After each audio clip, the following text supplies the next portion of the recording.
Inter pass করে degree pass করে তাকে দেওয়া হয় বিচারের সভাপতি, তার মন করার মতো একটা সৈনিককে সে চাকরি থেকে চ্যুত করে।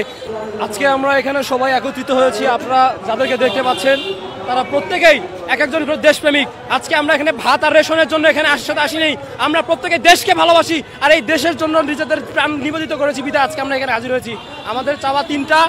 এক নম্বর চাওয়া, আমাদের যাদেরকে চাকরি থেকে চ্যুত করা হয়েছে তাদেরকে আবার পুনর্বহাল করা, সসম্মানে আমাদের ইউনিফর্ম আমাদেরকে ফিরিয়ে দিতে হবে। 2 নম্বর, যাদেরকে চাকরি ফিরিয়ে দেওয়া সম্ভব হবে না তাদেরকে পর্যালোচনা করে অবশ্যই পেনশনের আওতায় নিয়ে আসতে হবে। এবং বাংলাদেশ সেনাবাহিনীতে যে ব্রিটিশ নিয়ম এবং আইন রয়েছে তা অবশ্যই পরিবর্তন করা দরকার। কারণ একজন ইন্টার পাস করে 4 বছর বিএমএতে ট্রেনিং করে ডিগ্রি পাস করে সে কখনো একটা কোর্ট অফিসের সভাপতি কিংবা চাকরিচ্যুত করার বিচারক হতে পারে না, কারণ সেই ক্ষমতা তার নেই। একজন বিচারক হতে গেলে অবশ্যই তাকে আইন জানতে হবে, আইন নিয়ে পড়াশোনা করতে হবে। সে ইন্টার পাস করে ডিগ্রি পাস করে তাকে দেওয়া হয় বিচারের সভাপতি, তার মন করার মতো একটা সৈনিককে সে চাকরি থেকে চ্যুত করে, যেটা সম্পূর্ণ আমরা বিরোধিতা করতেছি।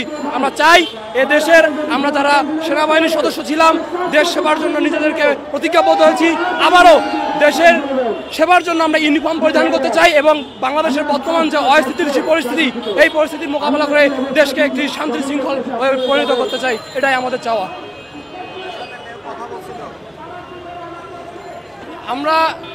আমাদের যারা সিনিয়র আছে তারা আমাদের প্রতিনিধিদের সাথে কথা বলার চেষ্টা করেছিল, কিন্তু তারা 29 ডিসেম্বর যে আন্দোলন হয়েছিল সেখানে তারা মত পোষণ করে যে আমরা 5 কর্মদিবসের মধ্যে আপনাদের সমস্ত দাবি দেওয়া মেনে নিব। কিন্তু এই 5 মাস হতে হতে আজকে 9টি মাস পেরিয়ে গেল, কিন্তু কেন আমাদের রেজাল্ট দেওয়া হয়নি? শুধু আমাদের চোখের মধ্যে ধূলিকণা দিয়ে ছাড়িয়ে দেওয়া হচ্ছে। কোথায় যাচ্ছে এসব?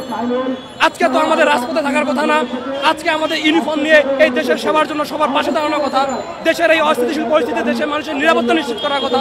তাহলে আজকে কেন আমরা রাস্তার পাশে পড়ে আছি? কি ভুল ছিল আমাদের? কি দোষ ছিল আমাদের? এই জন্য কি আমরা সাময়িক ট্রেনিং করেছিলাম?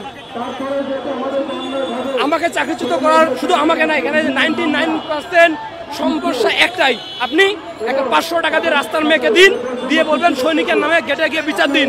ওই একটা রাস্তার মেয়ে যদি 500 টাকা নিয়ে একটা সৈনিকের নামে গেটে বিচার দেয়, আপনার ইউনিটের কর্তৃপক্ষই যথেষ্ট সেই সৈনিককে কোর্ট মার্শাল করার জন্য, এবং আমার সাথে সেটাও হয়েছে।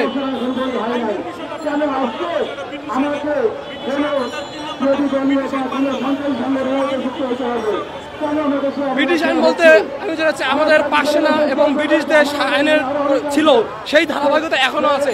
আমরা যদি এখনো বলতে চাই, সম্পূর্ণ কৃতদাস প্রথাটা এখনো বাংলাদেশ আর্মিতে আছে।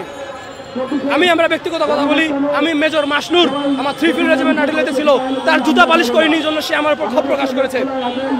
আমার ইউনিটের CO lieutenant colonel Syed Parvez Mostafa এখন সাভারে আছে, তারা রেশন বিক্রি করে রেশনের টাকা মারি গেছে। আমি বলছিলাম এই রেশনের টাকা আমাদের ইউনিটের জন্য কাজে লাগান।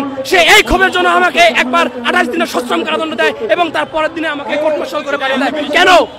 এটাই ব্রিটিশ। তারা তাদেরকে মালিক ভাবে, আমাদেরকে কৃতদাস ভাবে। আমরা তাদের বুট পালিশ করার জন্য আর্মিতে আসি নাই। আমরা দেশকে শপথ করেছি দেশের জনগণের পাশে থাকবো, আমাদের জীবন আমরা দেশের মানুষের তরে দেবো, তারা বুট পালিশ করার জন্য নয়।